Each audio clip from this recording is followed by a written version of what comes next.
Hello সবাইকে। তো আজকের দিনটা খুব একটা বিশেষ দিন, কারণ পাপার আজকে প্রথমবার ভাত খাবে। তাই সবাই রেডি হয়ে বেরিয়ে পড়লাম মন্দির যাব বলে। আর কোন মন্দির যাচ্ছি সেটা তোমরা পুরো ভিডিও দেখলেই জানতে পারবে। মন্দির যাওয়ার সময় রতন সুইট থেকে নিয়ে নিলাম ঠাকুরের জন্য ভোগ। তারপরে আবারও উঠে গেলাম টোটোতে আর চলে আসলাম মন্দির। আর মন্দিরটা দেখে তো তোমরা বুঝতেই পেরে গেছো আমরা কোন মন্দিরে এসেছি। মন্দিরটা হলো মনস্কামনা মন্দির। দিনটা ছিল মঙ্গলবার, সেই জন্য মন্দিরে অনেক ভিড় ছিল। আর এদিকে দেখো পাপানকে আজকে ধুতি পাঞ্জাবি পরেছে। আর কত সুন্দর লাগছে দেখতে ধুতি পাঞ্জাবি পরে। মন্দিরে উঠে একটা সামনে বড় ঘন্টি আছে, সেই ঘন্টিটাকে আমি পাপানের হাত ধরে বাজিয়ে দেওয়ার চেষ্টা করছিলাম, কিন্তু ও হাত তো গেলই না ওর।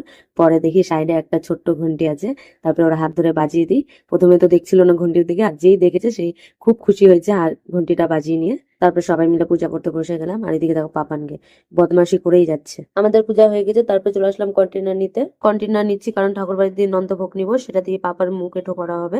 তারপরে চলে আসলাম ঠাকুর বাড়িতে, এখান দিয়ে নন্দভোগ নিয়ে নিবো আর নিয়ে চলে যাব বাড়ি। বাড়িতে এসে ফুল দিয়ে সুন্দর করে সাজিয়ে নিয়েছিলাম থালার চারিদিকটা। আর এদিকে দেখো পাপানকে ঘুম পেয়ে আছে বলে একদম চুপচাপ বসে আছে। তারপরে পাপানের সব থেকে বড় দিদি খাবার খাইয়ে দিল।